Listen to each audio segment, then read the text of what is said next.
Thank good one here, and eventually we will like, subscribe, share, comment, all that good stuff. Help promote and rank up my channel because nobody else will. YouTube doesn't help you get reach on here. It's up to you guys, and you're awesome. So we're going to be revealing Godzilla, King of the Monsters, in light of the fact that Godzilla vs. King Kong is coming out. Our Godzilla vs. Kong is coming out tonight at midnight.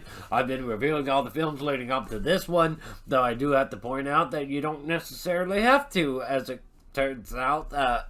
After viewing all these, I have realized that any one of these qualify as a jumping off point, because you don't really need to know. They'll explain to you. Maybe a little too much. So the logline on this one is the crypto-zoological. You know what? It doesn't really matter because it didn't do the writers. Any excuse is a good excuse to have Godzilla just duke it out with a bunch of fucking monsters.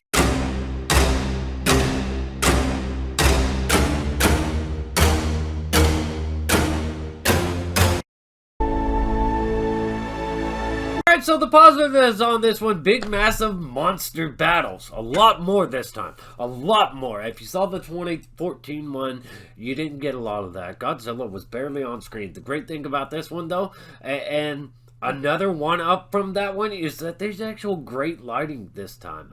And they're not always cutting away from Godzilla. No, you get fully fleshed out big battles. Shots taken from angles that make you believe the size of the creatures. Godzilla gets a lot of focus, lots of screen time consistently throughout each act of the film. He's very involved, very much a character this time around, not just a gimmick. The movie is full of legendary Godzilla monsters, Skull Island Kong references, fantastic action sequences, visual effects.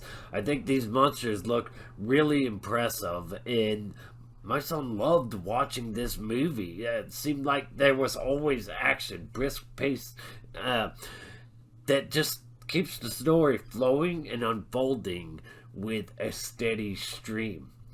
But there are also, and I would say that the characters, there's a lot of great actors in here. That doesn't mean the characters are great though, so I will say I really did enjoy one line in this movie specifically when someone calls somebody else a monster, because I felt like that was the perfect kind of dialogue considering the movie we're in, but the rest of the dialogue. Let's just go ahead and jump into the negative, because there's a lot of it, man. The negatives on this one, sometimes it feels like someone is shoving a camera right in your face, right in your fucking face while you're trying to watch this movie, because the close-ups. The goddamn close-ups. And that ass, that Godzilla ass. Wide load, can't fit the frame. I don't know what the hell they were thinking with some of these shots. Maybe they just really wanted to sell that these monsters are that massive and bulky that you can't dare to see them all in one frame. The villain thing, there's this whole James Bond thing where the one villain in particular kind of just tells the heroes, the good characters, what they plan to do with a visual presentation. They had everything ready to go to really sell them this great reset idea. It just felt really silly and out there, and it was just baffling. They tried to sell them this idea like they were in a business meeting. Character Dr. Emma, the mom, and she has a really unsatisfying arc. It starts out pretty strong, where you have a pretty strong feeling towards this person.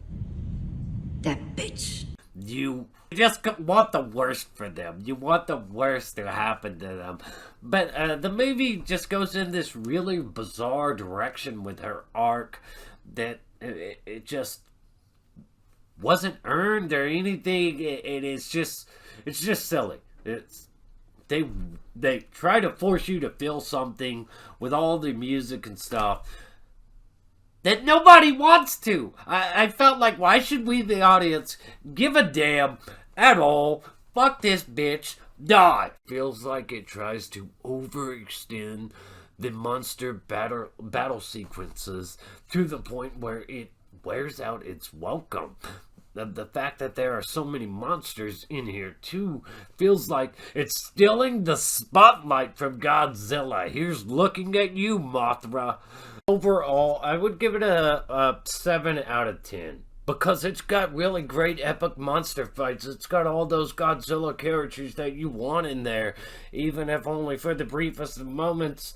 It's got Kong in there too, but it operates with a really, really flimsy excuse to justify getting all these monsters on screen.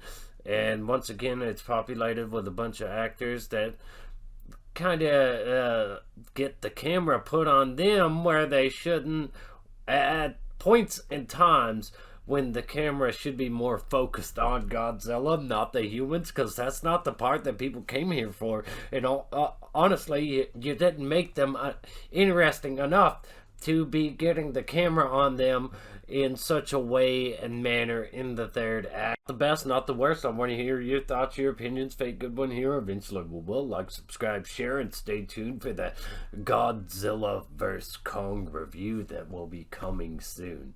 Stay tuned for that. And stay awesome. Rock on.